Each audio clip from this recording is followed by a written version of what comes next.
What's going on, guys? It's RinjiN. I got another video in store for you today, and it is the new Sunset Overdrive that has been on the shelves for about a week already. I have some time to play this game. I gotta say, this is a really good joy. It's a really good game. It's a definite nice break from all the first-person shooters that I've been playing. This game has some really cool elements, a lot of fun factor to go ahead and keep you guys occupied. So without further ado, I definitely want to jump into this game and tell you guys a little bit more about it and kind of show you what I've been working on. Stay tuned. We're going to kick it off right now, so I hope you guys enjoy. Let's do this!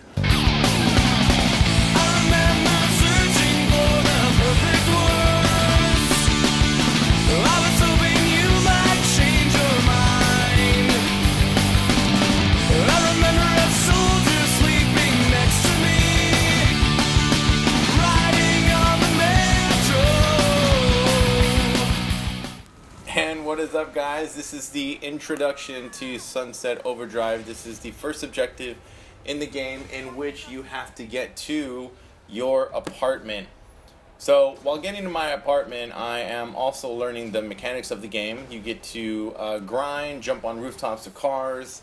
You get to jump onto canopies to kind of save yourself. Even the trees themselves, there's a couple other missions where things are kind of hidden in the trees. You can actually jump off. You jump off certain edges of the trees and stuff just to kind of get to where you need to go.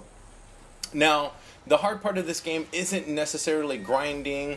When you're grinding on this stuff, you can basically change direction. You can actually swing in the event that there are obstacles that are, keeping you from getting to where you need to go. But that's not really the hard part. What I find as you progress through this game. And I'm just going to kind of throw this out there. There is a charge meter that pretty much will grow if you're able to pull off certain stunts. It pretty much gauges your style of gameplay and will reward you on that. You can have a special attack depending on what amp you have equipped for your character, and I'll go ahead and touch again on that later. I'm just kind of giving you guys a little rundown. But it all depends. It all depends on what you have equipped, what you can do. Now, the thing is you can go everywhere in this game. It's such a big open world, and I have yet to even dive into half of what this city has to offer. But the hardest part seems to be, just kind of jumping from point A to point B. I mean, you can lose. You can just kind of forget where you are. Sometimes the camera angle doesn't really help you that much. But it doesn't make or break the game. This is still a great experience. It's still money well spent, a really fun game. So, like I said, I'm just kind of giving some pros and cons out there. Not that really deters you from enjoying this game. But getting used to the play style and putting your flare to get that gauge up in order for you to use your special attacks and whatnot, sometimes that can be a bit tricky. But for those of you who are used to platform games and love them, then I would think that this should be nothing new for you guys, and you could probably adapt to this very quickly. With that being said, I've been mostly first-person shooting predominantly, so this was a good break away from the mundane stuff that I'm basically used to. So I'm still trying to get here. There's a lot of different ways to get there, and of course I choose the most difficult way possible because that's what I do. And I was about to get my ass handed to me. I was kind of scared, but luckily I made it. So I made it to the cinematic, which we'll go ahead and talk about. Now, these guys are the overcharged drinkers. They are the standard enemy throughout this game, and of which you will run into other enemies that get introduced to this game. One of the enemies that I tend to like the most out of maybe, I think, 4 or 5 that I've actually come in contact with is the Popper. Now, these guys seem like this overcharged, filled enemies. And what I mean by filled, like, they have these sacks on them that are just waiting to burst, hence the Popper. So once you get a lot of enemies around you, you can go ahead and shoot these guys and they'll blow up like a small area. That will definitely come in handy because if you are like me, sometimes I get stuck on the bottom and when you get stuck on the bottom, hordes of enemies will begin to charge at you and attack you, which is why it's pretty much said that you got to stay up towards the top or on railing, grinding, that nature. You got to stay moving, okay? So what you guys are looking at now is basically the cinematic of how things came to be, what happened, how these creatures mutated, what got fucked up in this city, and basically there's a massive party. Overcharge is this brand new drink that's coming out. It's kind of like fucking Red Bull and Monster drinks. Only this one has a little bit more of a side effect, and it's called fucking zombie apocalyptic creature looking thing. So, so we go through the cinematic, and throughout this game, you end up running into other characters who have survived, and you kind of party up with them.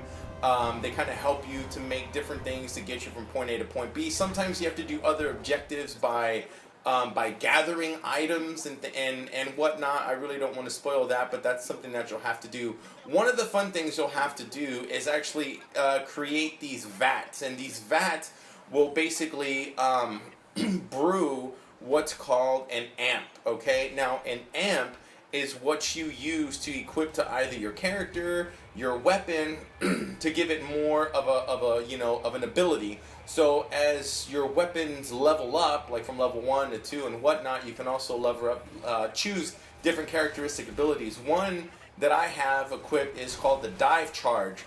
So the dive charge, you'll see me using it, I think, every now and then right here, is when you're surrounded by enemies, it'll pretty much break them up. That way it'll give you the opportunity to kind of move around freely so you won't get stuck. You know, you won't feel like you're just getting hammered by a ton of enemies.